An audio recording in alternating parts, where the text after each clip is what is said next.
Trust-Based Relational Intervention, or TBRI, offers 3 research-based principles: connecting, empowering, and correcting, that guide building trust with children who have experienced relational trauma by addressing the needs of the whole child. Children from the hard place of relational trauma can experience healing, but they need something that they can't get on their own: a community that won't give up on them.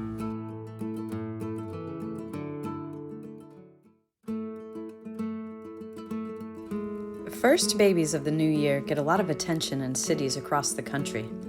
Hospitals, governments, and businesses are known to bestow honors and prizes to the child who holds out to make their debut until just after the stroke of midnight on January 1st.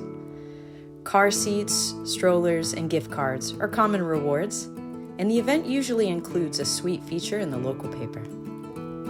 Come January 2nd, the fanfare has usually died down, and these heralded babies and their families join the ranks of those throughout all of human history, parents learning how to meet the needs of their infants, and infants learning how to trust that their parents will meet their needs.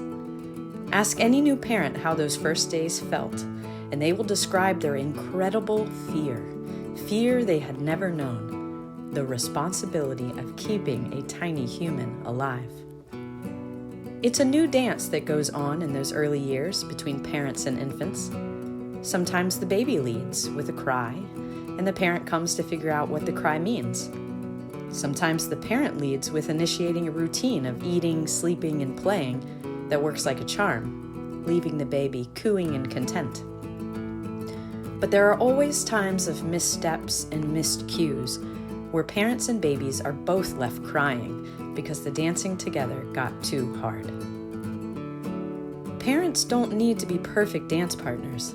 They just need to keep dancing by trying to figure out what their child needs and by meeting those needs. Parents who can keep dancing even when the steps get hard give their children the gift of a healthy foundation for all future relationships. Children from hard places typically experienced parents who stopped dancing.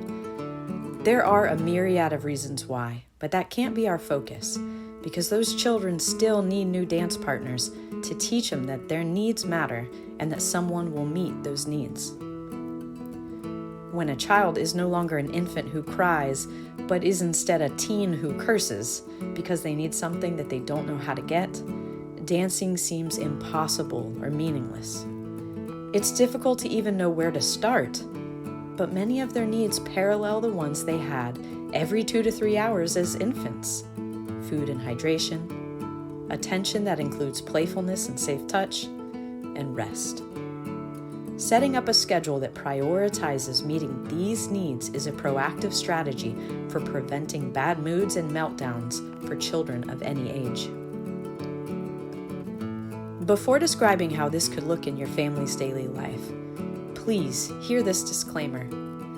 There is no one-size-fits-all prescriptive parenting plan that will work for all children, whether they're from birth, relative, foster, or adoption.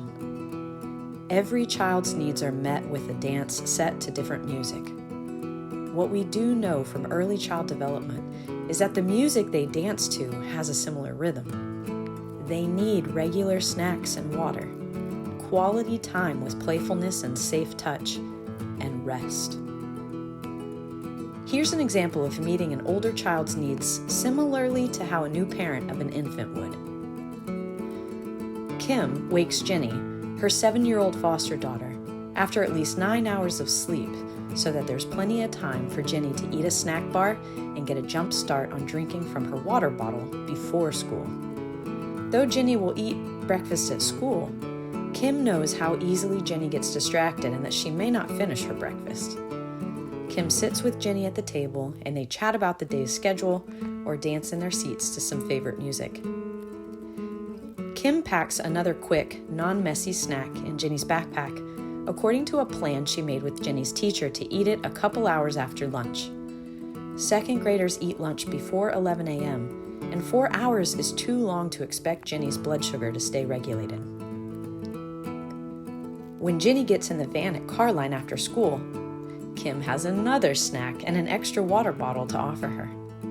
At home, Ginny can choose between a few different 20-minute activities with Kim: playing in the yard, watching a show episode, or playing a game. After that, Ginny knows to expect what Kim calls chill time, which includes activities like coloring, Play-Doh, or toys that can be used at the kitchen table or in the living room, both within earshot as Kim makes dinner so that Ginny can show off what she's doing.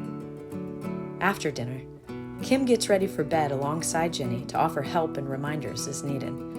They have a bedtime routine of sitting on the couch together to read before Ginny gets one more snack and water before bed.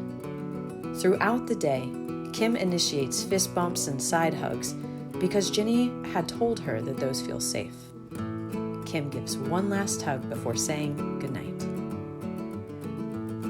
With the same purpose and intention of a newborn's parent, Kim meets Ginny's needs in warm and reliable ways that establish a firm foundation for healthy attachment between them. Our children from hard places need this basic early rhythm recreated for them by a committed caregiver. Over time, the child will begin to trust that their needs will be met.